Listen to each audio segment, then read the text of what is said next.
Hi, I'm Loriann, and I'm the wife of the party.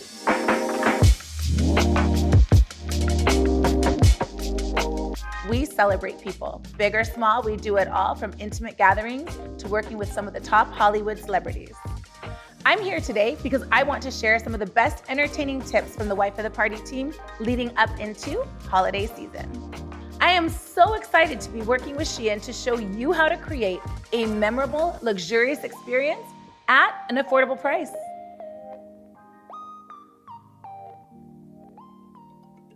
We're going to start with the simplest and most important thing today, aside from the food, which is your centerpieces. It's important to me because if you're going to think about Thanksgiving, it's family style most often. So not only will you have florals on your table, but you'll have food too. Today, we're going to talk a little bit about how to integrate that so that it makes sense for everyone. Believe it or not, I tend to work backwards. I don't think about my decor first. I think about what I'm going to serve. Do I want everyone sitting down? Do I want them walking around? Do I want them at food stations? Depending on how people are going to move, I'm going to set the table for that entire experience. When I'm planning my Friendsgiving, I want to convey a feeling of warmth. So I went to SHEIN and started looking for something that spoke to me. And what I found was the perfect vessels that were in all the autumn colors, and that's where I decided to start. Here's an example of many of the little treasures that I found on SHEIN, and we're going to incorporate all of it into my table today. If you'll notice, I have different styles and different types of vases. And the reason for this is I always like extra. My biggest advice is to have more than enough. What if something breaks? What if something doesn't come in time? What if you change your mind? Sometimes moving patterns and shapes and colors around comes out really beautifully, especially when you add some candles. So today, everything that I have here is from SHEIN, but it's all interchangeable and I have lots of it.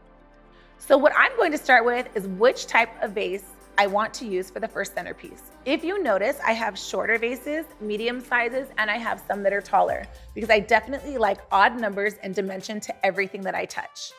It's always a great idea to use faux florals for a few reasons. One is they can go outside at any time of the day, so you don't have to wait to set up.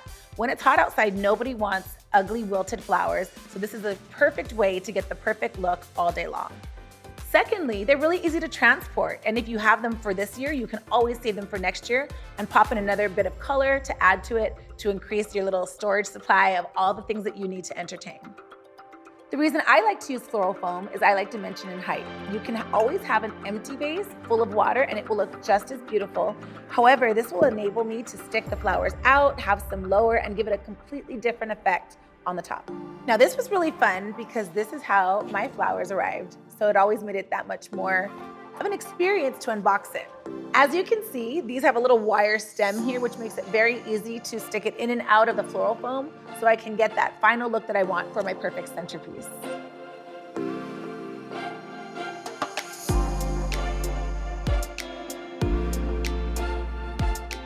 One of the reasons I like the foam is, as you can see, they're sticking out all the way around, and then I can go back in to fill in accordingly.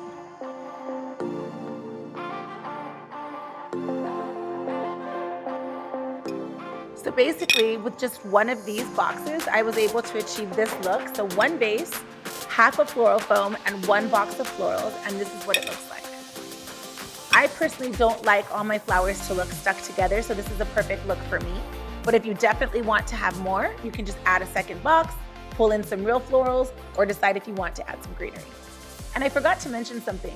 The benefit of faux flowers is even better because if you have flowers that are out of season that you enjoy, you can have them all.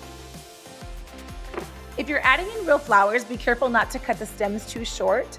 You can always cut them down afterwards, but if you cut it too short, you may not be able to use your fresh flowers.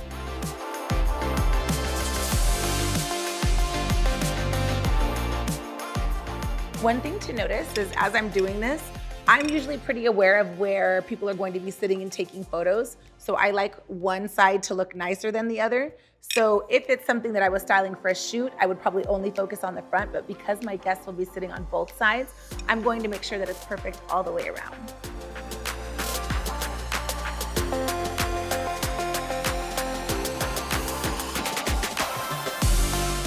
While this is absolutely beautiful and so far the focal point of the table, it's these little guys that are going to steal the show.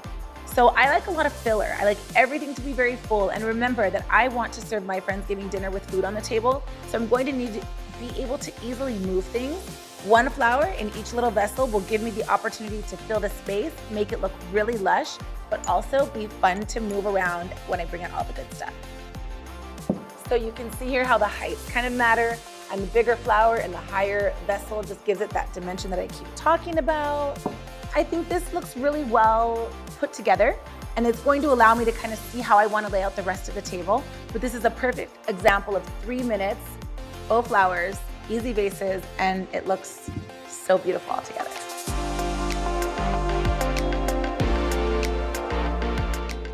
Well, I hope you learned a lot from this. This was so fun, so quick, so easy, and so inexpensive to do.